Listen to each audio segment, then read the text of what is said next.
मेरे बंधुओं, ये लड़ाई बड़ी है, ये छोटी लड़ाई नहीं है और ये किसी छोटा मोटा इलेक्शन भी नहीं है।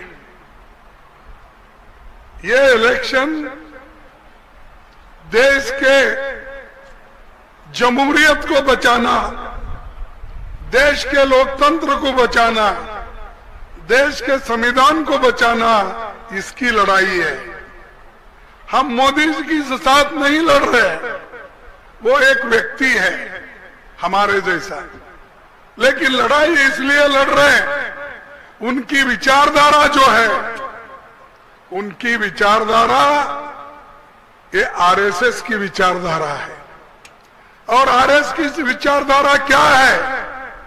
गरीब गरीब रहे, दलित दलित रहे, आदिवासी आदिवासी रहे, पिछड़े पिछड़े रहे और सबसे पिछड़े और भी उनकी सेवा करते रहे। ये जो आरएसएस की पॉलिसी है, उसको लागू करने वाले, उसको अनुष्ठान में लाने वाले कौन है? मोदी है। मोदी उनका एक हथियार है, उस हथियार को उन्होंने इस्तेमाल कर रहे हैं। तो इसलिए मैं चाहूंगा आपके सामने तो विषय है, क्या आप संविधान बचाने को तैयार है? क्यों उधर के लोग नाराज है? तुमको नहीं होना, गुलामी में रहना है, मोदी के साथ जाना है। देखो, हम इसलिए कह रहे, मेरा तो देखिए, मैं 12 इलेक्शन जीता हूं, 53 साल हो गए, मैं एमएलए, एमपी, राज्यसभा, मिनिस्टर सब कुछ बना हूं, आखिरी में ये कांग्रेस पार्टी का अध्यक्ष बना हूं। लेकिन कभी मैं अपनी पार्टी नहीं छोड़ा, एक ही सिंबल पे मैं चुन के आया। पहला सिंबल मेरा था गाय और बछड़ा, वो क्योंकि कांग्रेस का पहला चिन्ह हमको मिला था। फिर उसके बाद हमको मिला हाथ, हाथ के साथ ही आज तक हूं, मैं कभी नहीं बदला, क्योंकि हमारे उसूल और हमारे उसूल पे किसका विश्वास है, वो कभी बदलता नहीं। हम गरीबों की लड़ाई लड़ रहे हैं, मोदी जी अमीरों की लड़ाई लड़ रहे हैं। और सब कहते हैं मैंने देश के लिए कुछ बहुत कुछ किया। कांग्रेस ने क्या किया? 70 साल में तुम क्या करे, ये पूछते हैं। फिर आप बदल गए, जरा 55 साल बोल रहे हैं। 55 साल में कांग्रेस ने क्या किया? अरे भाई, अगर हम कुछ नहीं करते, मोदी साहब, शाह साहब, आप उस कुर्सी पे नहीं बैठते थे। हमारा लोकतंत्र तुमको बिठाया है, हमारा संविधान तुमको बिठाया है, और हमारे देश के लिए आजादी दिलाने वाले महात्मा गांधी जी, पंडित जवाहरलाल नेहरू जी, वल्लभ भाई पटेल जी, अब्दुल कलाम आजाद जी, इन्होंने तुमको कुर्सी पे बिठाया, क्योंकि जमहूरियत कायम की। हमने जमहूरियत कायम की, तुम डिक्टेटरशिप कायम कर रहे हो, हुकुमशाही काम, ये हुकुमशाही तुम तैयार कर रहे हो, लेकिन ये चलने वाला नहीं है। ये जनता कभी मानेगी नहीं, और खासकर झारखंड के लोग, आदिवासी और मेरे भाई दलित भाई और पिछड़े हुए लोग सभी मिलके मोदी को सबक सिखाएंगे।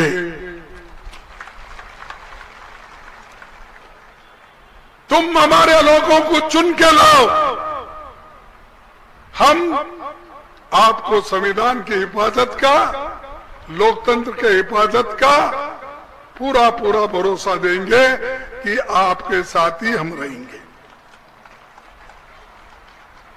संविधान चलाने का, लोकतंत्र के तहत चलने का, ये भी अच्छे लोगों के हाथ में रहा तो ही अच्छा होता है। बैठिए आप त्रिपाठी। अगर संविधान को चलाने वाले बाबा साहब अम्बेडकर ने कहा संविधान अच्छा हो सकता है, अगर संविधान को चलाने वाले लोग अगर अच्छे नहीं तो संविधान बिगड़ जाता है।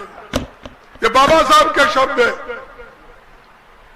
आज ये गलत लोगों के हाथ में संविधान है, इसको नीचे ऊपर आगे पीछे करके बात करते हैं और बिना वजह हमारे जो चीफ मिनिस्टर थे झारखंड के हेमंत सोरेन जी को क्यों अंदर डाला? एक ही वजह थी कि आप कांग्रेस और गठबंधन के साथ नहीं रहना। आप अगर अकेले लड़ना चाहते हो लड़ो, लेकिन उनके साथ अगर आप जाएंगे तो हम ईडी में आपको अंदर डालेंगे। ये उनका कहना था, मोदी का, शाह का, उनके लोगों का। लेकिन हेमंत सोरेन ने अपनी हिम्मत दिखाई और उन्होंने कहा कि आप मैं जेल में डालो, फांसी के तख्ते पे चढ़ाओ, लेकिन मैं जनता के सेवक के बनकर मैं गठबंधन में रहूंगा और संविधान की रक्षा करूंगा, डेमोक्रेसी की रक्षा करूंगा और गरीब लोगों की सेवा करते रहूंगा। ये कहकर उन्होंने जेल में गया, अपना सर झुकाया नहीं, कट गए तो भी परवाह नहीं, मैं ऊपर देखकर ही चलूंगा। ये ऐसे लोग हैं देश के लिए लड़ने वाले, देश के लिए मरने वाले, देश के लिए आपके लिए साथ रहने वाले। ये सारा चीज हमको जानना चाहिए। कोई आता है जाता है, कोई एमएलए बनता है जाता है, कोई कॉर्पोरेटर बनता है, कोई जिला पंचायत अध्यक्ष बनता है। अरे भाइयों, ये सब कुछ संविधान अगर जिंदा है तो ही ये होगा ना।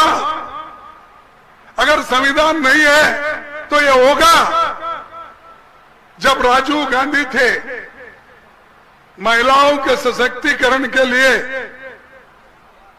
और उनको स्थानीय जगह पे जगह देने के लिए उन्होंने संविधान में जगह बनाकर हमारे महिलाओं को रिजर्वेशन दिलाया। आज महिला जिला पंचायत चेयरमैन है, जिला पंचायत मेंबर है, म्युनिसिपालिटी के अध्यक्ष हैं, मेयर है। ये सब किसकी देन है? राजीव गांधी की देन है, संविधान की देन है। अगर संविधान में इतनी शक्ति है तो यही हमारे महिलाओं को सबको मदद करता है। और बहुत से लोगों को ये भी मालूम नहीं, आजादी के पहले या दूसरे मुल्कों में भी, चाहे वो अमेरिका हो, इंग्लैंड हो, जिन्होंने दुनिया को अपना दुनिया पे रूल किया, ऑस्ट्रेलिया हो, कनाडा हो, रसिया, ये बहुत से देश, उनको वहां पर आजादी मिलने के बाद भी महिलाओं को वोटिंग का अधिकार नहीं था। लेकिन हिंदुस्तान में बाबा साहब अम्बेडकर और जवाहरलाल नेहरू जी ने मिलके महिलाओं को भी सरी समान अधिकार मिलना चाहिए। जिस दिन संविधान निकला उस दिन महिला और सबको वोटिंग का अधिकार मिला। दूसरे देशों में 100 साल के बाद 150 साल के बाद, 300 साल के बाद वोटिंग अधिकार मिला, वो हकूक के लिए लड़ने के बाद। यहाँ पर कोई लड़ा नहीं। लिखते वक्त ही संविधान में लिखा गया स्त्री और पुरुष को समान हक है, अमीर और गरीब को भी समान हक है, अंबानी अदानी को भी एक ही वोट, मेरे गरीब भाई बहनों को भी एक ही वोट। उसकी भी कीमत उतनी है जितनी अमीर लोगों का है, जितना प्रधानमंत्री के वोट का है। तो ये सोचिए, बुनियादी सोच है, इसके लिए लड़ रहे हैं हम, हमारे लिए नहीं है।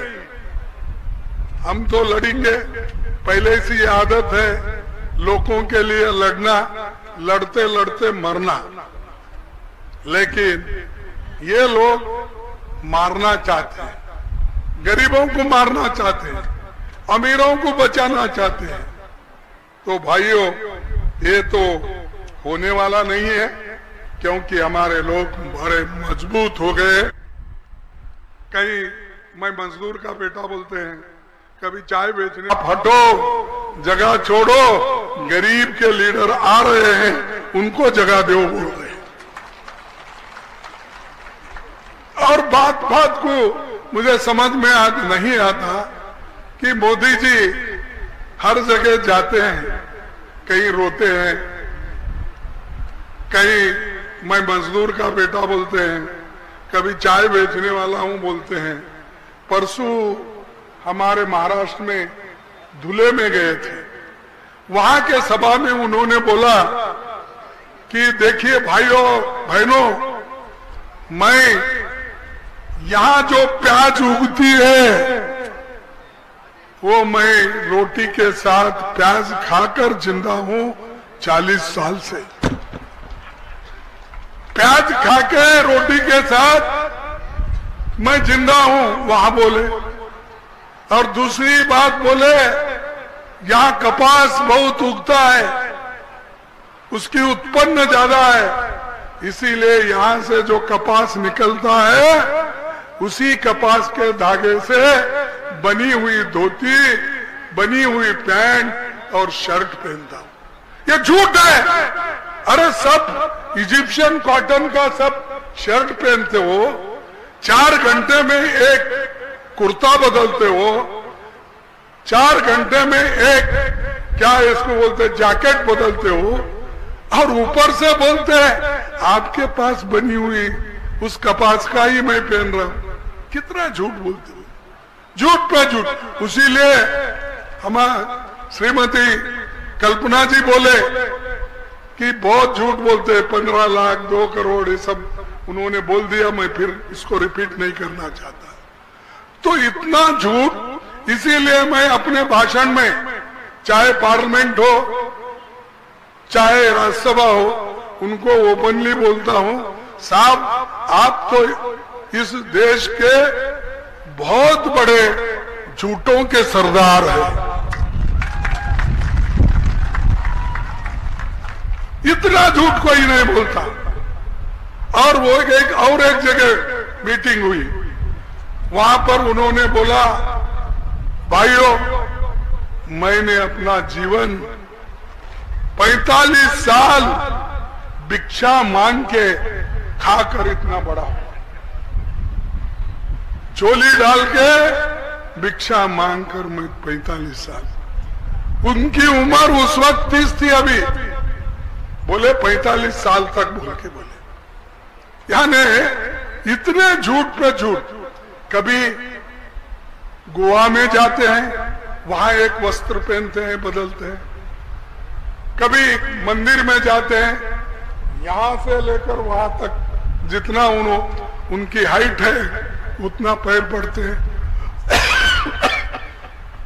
और कहीं समंदर में जाते हैं, डुबकी लगाते हैं, और गंगा में जाते हैं, डुबकी लगाते हैं। अरे भाई दुनिया का पाप करते हो, ये डुबकी से कुछ होने वाला है? एक डुबकी से तुम्हारा पाप धोने वाला नहीं।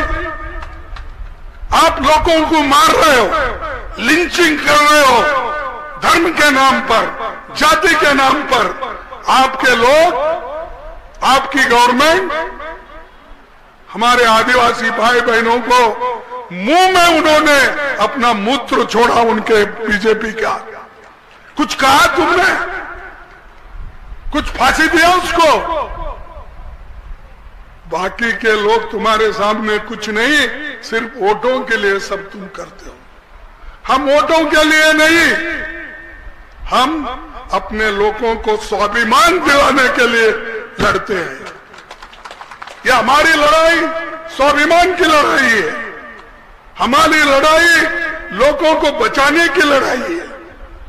सुबह शाम उठते ही भाइयों आपको बताऊंगा मैं, ये कांग्रेस वाले तुम्हारे घर में घुसेंगे, ये कांग्रेस वाले घुस के आपका एक्सरे कराएंगे, आपके पास सोना कितना है, आपके पास जमीन कितनी है, आपके पास क्या क्या संपत्ति है, वो देखकर वो बंटवारा करेंगे। अरे कभी हुआ है? अरे 55 साल हमने हुकूमत की, कभी किया ऐसा? किसी का मंगलसूत्र हमने छीना कभी किसका? अगर कोई मंगलसूत्र छूने के लिए आएगा उसके हाथ कट जाएंगे, लेकिन मंगलसूत्र टूटेगा नहीं हमारे बहनों के। अरे बात ऐसा करता है भड़काने की, मटन चिकन मुस्लिम मुगल मंगलसूत्र यही है। अरे एक प्राइम मिनिस्टर, आप देश के प्राइम मिनिस्टर हो, लकीली 10 साल तो आपको मिले। 10 साल में आपने क्या किया? वो जनता को पूछ के वोट ले ना, आप बगैर जनता को पूछे सिर्फ यही बोल के वोट लेना चाहते हो, यही कहकर वोट लेना चाहते हो। भाइयों और बहनों, मैं दलितों का, आदिवासियों का, पिछड़े हुए लोगों का रक्षा के लिए संविधान बचाऊंगा। बाबा साहब अम्बेडकर ऊपर से नीचे आए तो भी मैं छोड़ूंगा नहीं। ऊपर से नीचे आते क्या बाबा साहब? तुम्हारी दिल की बात बोलती है, तुम्हारे लोग बोलते हैं, तुम्हारे आरएसएस के चीफ बोलते हैं, तुम्हारे एमपीज बोलते हैं, तुम्हारे एमएलए बोलते हैं, और हमको ये कहते हैं किसने किया, किसने बोला? अरे आप ही बोल रहे हो। अगर हिम्मत है तो उनको बाहर डालो, चढ़ाओ, उनके ऊपर केसेस डालो देशद्रोही का। वो नहीं करेंगे। हमारे पास एक कहावत है, कन्नड़ी में है, कन्नड़ा में है, लेकिन आपके समझ, मैं हिंदी में कोशिश करता हूं। ये क्या है? ये कहावत है कि आप मारे जैसा करो, मैं रोया जैसा करता हूं। यानी मोदी जी का सिर्फ धमकाने का, और वो लोग माफ करो साहब वो आइंदा नहीं बोलेंगे, वो रोते रहेंगे। चुप लोगों को समझाने के लिए कहते रहेंगे। तो ऐसे लोगों को अगर वोट देंगे और ऐसे डिक्टेटर लोगों को अगर फिर से सत्ता देंगे, देश बर्बाद होगा। हम अभी अभी आगे आए, एक ही दलित, एक ही आदिवासी चीफ मिनिस्टर बना है झारखंड का पूरे देश में, उसको भी जेल में डाल रहे हो तुम। एक ही, और ऊपर से बोलते हैं, चलो ऊपर से आप बोलते हैं मैंने आदिवासी को अध्यक्ष बनाया, राष्ट्रपति बनाया। ठीक है भाई, हम स्वागत करते हैं। मैंने दलित को राष्ट्रपति बनाया, ठीक है भाई। मैं पूछता हूं, अगर दलित आदिवासी को आप राष्ट्रपति बनाए तो पार्लियामेंट की जो नींव रखनी थी बिल्डिंग की, आप कोविंद को क्यों नहीं बुलाए? राष्ट्रपति तो पहला सिटीजन होता है, नागरिक होता है। उसको क्यों नहीं बुलाए? क्योंकि उनको, दलित को अगर बुलाएंगे तो अपवित्र हो जाएगा। उसी ढंग से जब पार्लियामेंट का बिल्डिंग का उद्घाटन करा मोदी साहब, आपने उद्घाटन किए, लेकिन क्या आप मुर्मू को बुलाए? आप साथ लेके गए? क्योंकि ये तो पहला सिटीजन है, नारी शक्ति की बात करते हो, उनको क्यों नहीं लेके गए? उसके बाद राम मंदिर, ठीक है, सभी लोग क्योंकि आस्था है, कोई राम मंदिर जाता है, कोई कृष्ण मंदिर जाता है, कोई दूसरे देव देवता है। हमारे देश में 33 करोड़ देव देवता है, कहीं भी कोई भी कहां जा सकता है। मुस्लिम इस्लाम धर्म में जो विश्वास रखने वाले वो अपने मस्जिद को जाते हैं, क्रिश्चियन चर्च को जाते हैं, बुद्धिस्ट अपने विहार को जाते हैं, जैन अपने मंदिर को जाते हैं। हर आदमी की आस्था है, हर जगह जाता है। लेकिन आप जब राम मंदिर का प्राण प्रतिष्ठा करने की व्यवस्था की, आपने मुर्मू को अपने साथ क्यों न लिया? आपने फिल्म एक्टर को लेके जाते हो, एक्ट्रेस को लेके जाते हो, आप बड़े बड़े जमीन मालदार आदमी को अपने साथ रखते हो, तो मुर्मू जी को आपने अपने साथ उस दिन क्यों नहीं लेके गए? हर चीज आपकी ऐसी है। यही हुआ था जगजीवन राम के साथ। जब संपूर्णानंद स्वामी का स्टैचू हिंदू यूनिवर्सिटी में बिठाना था, उनको बुलाया गया था, उन्होंने स्टैचू बिठाया। फौरन आधे घंटे में उस संपूर्णानंद स्वामी के स्टैचू को क्या बोलते, वो ये कर दिए, बोलते ना, पवित्र करने का क्या बोलते, शुद्धिकरण की। कोई दूध डाल रहा है, कोई पानी डाल रहा है, कोई, अरे क्या पाप किया? देश का डिफेंस मिनिस्टर, ऐसा आदमी, एक मानव का ये उद्घाटन किया स्टैचू का, वो अपवित्र हो गया। इसीलिए साहब आप लोग मुर्मू को नहीं लेके गए। अलबत्ता मुझे आपने इनविटेशन दिया था, अगर मैं भी जाता तो मेरी हालत क्या होती मालूम? क्योंकि वो बोल, अरे दलित आया इसलिए शुद्धिकरण पड़ेगा। पहले पत्थर से लेकर आखिरी भगवान तक शुद्धिकरण करना पड़ता था, क्योंकि मैं चलते चलते अगर जाता तो अरे यहाँ पैर रखा, वहां पानी डालो, गंगा जल डालो, वहां रखो, भगवान तक मैं पहुंच ही नहीं सकता था, क्योंकि इनकी व्यवस्था ऐसी है, इनकी व्यवस्था ऐसी है। इसीलिए भाइयों, संविधान को जिंदा रखना जरूरी है। संविधान है इसलिए तो आप लोग पढ़ रहे हो, संविधान है आप बोल रहे हो, संविधान है आप कुछ सीख रहे हो।